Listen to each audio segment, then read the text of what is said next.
nearly a full year ago, when watching a Patriots game on Lilac Court, that Connor and Emily made the ask, quite casually I'll mention, for me to be their JP, but I was elated. As most of you know, my connection to Connor and Emily stems back to UMass track and field. After announcing at all the meets in 2012, I got to know Connor and Jim and Lori. And on one of those weekends, I talked Connor into joining me at an alumni event at the Amherst Brewing Company.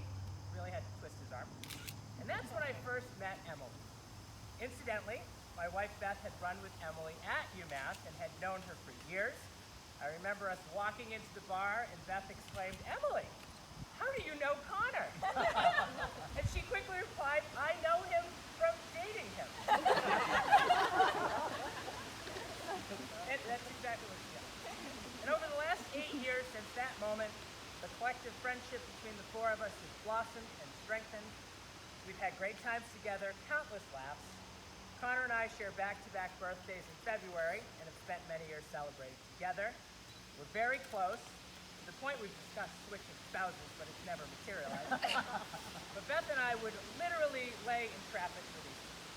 And our boy Chase, who adores Connor, Emily, and Diego, the Coronins are incredibly blessed to have both of you in our lives.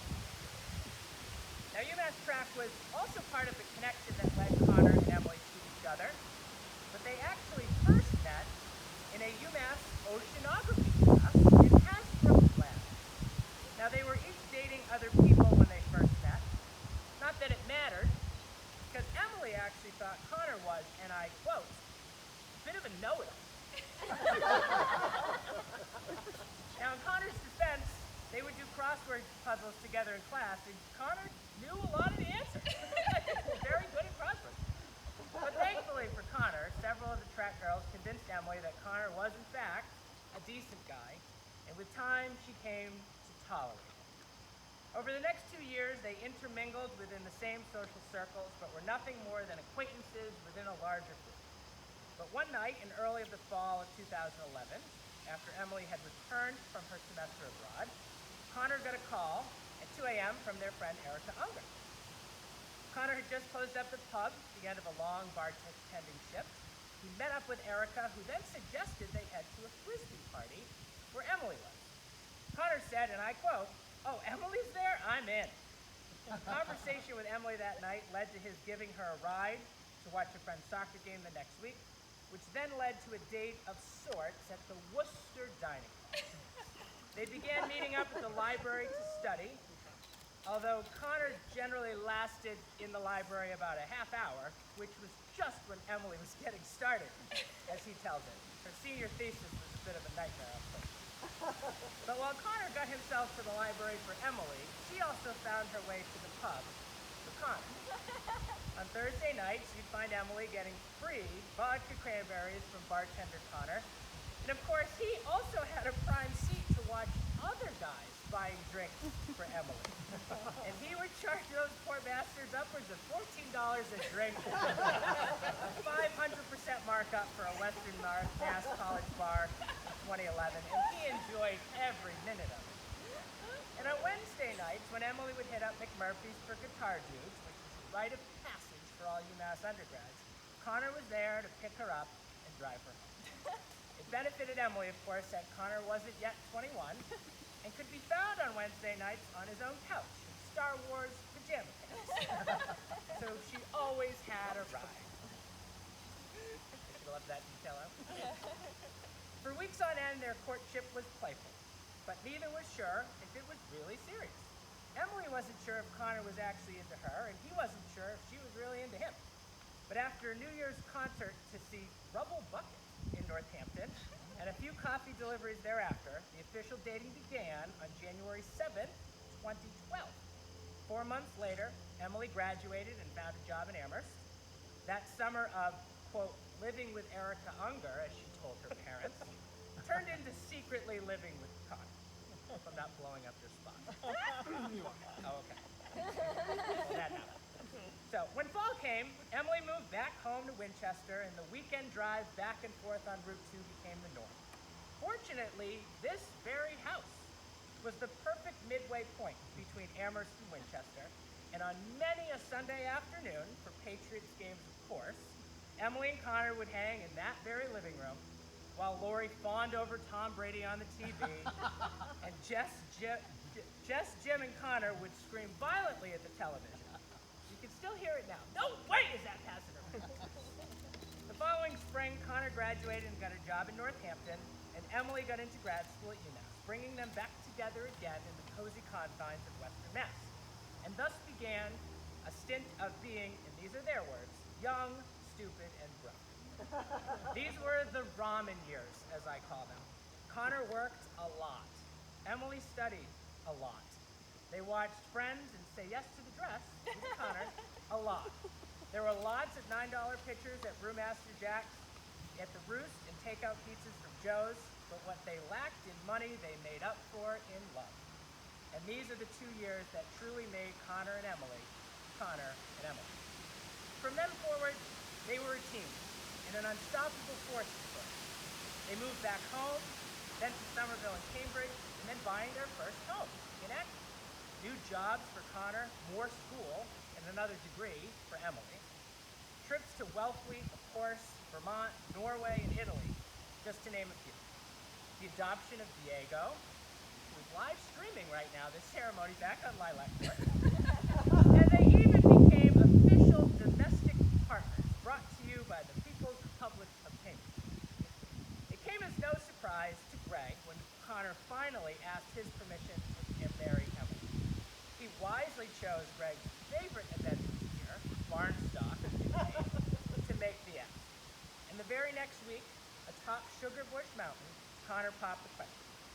Even though Emily knew it was coming, freaked out, said yes, and then proceeded to push him into a rock and nearly off the mountain.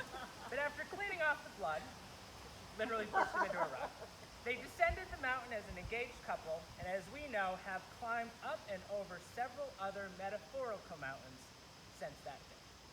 This 8.5-year journey together has had peaks and valleys, highs and lows, but you have masterfully embraced both ends of that spectrum together as a team.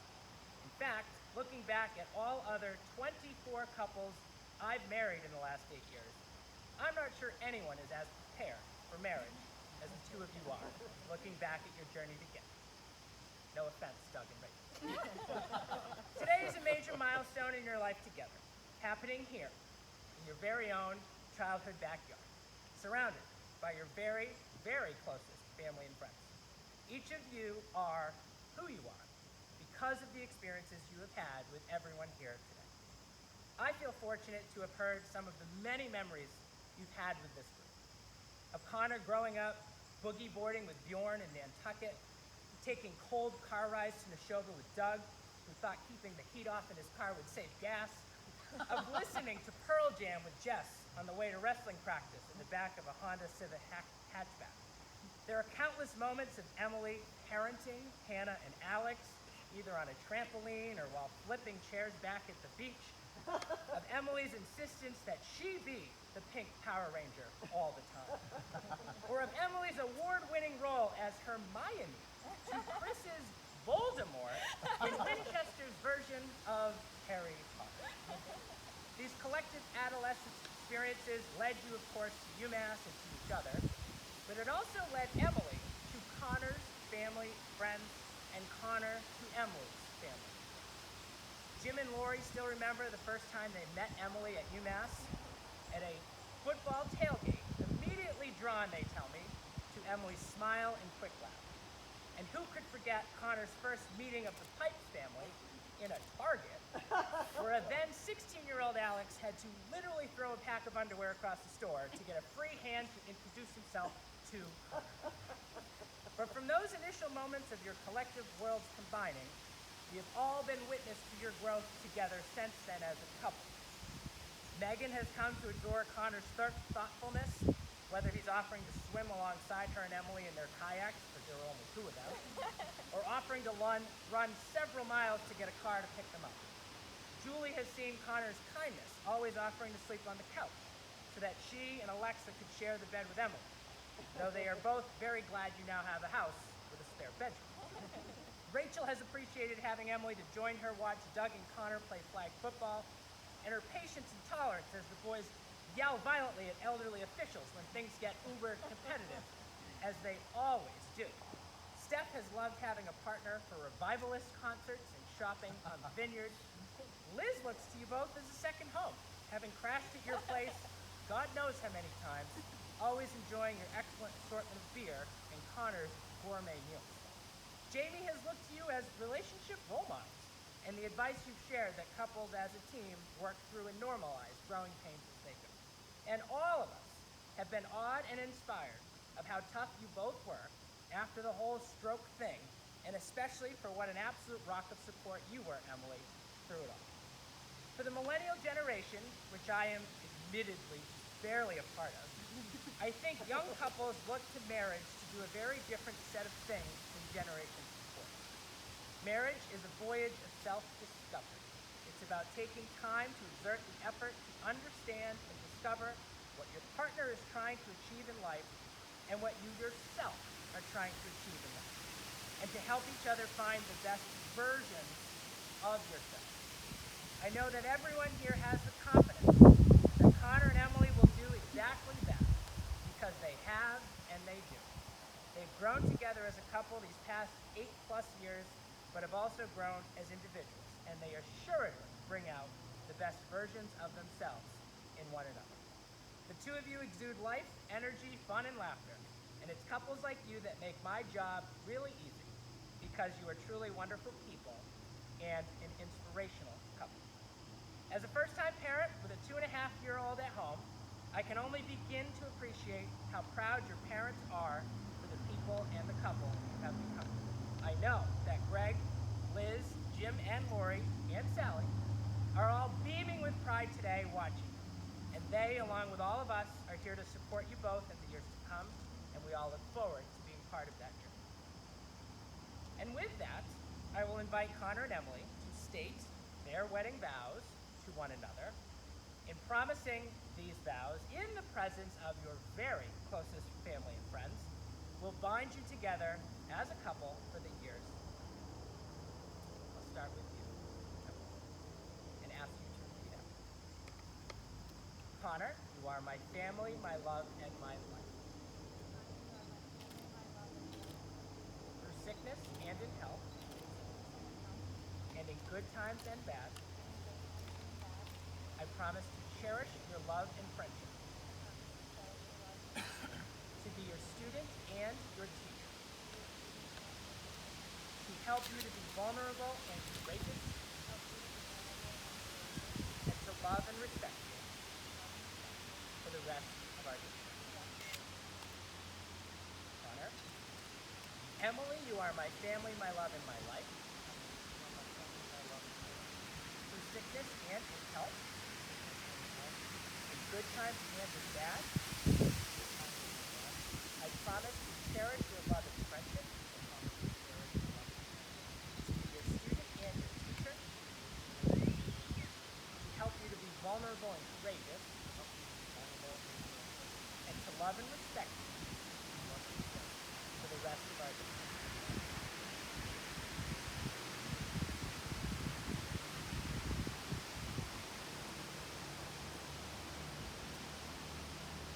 Now I will have Connor first put this ring on Emily's finger.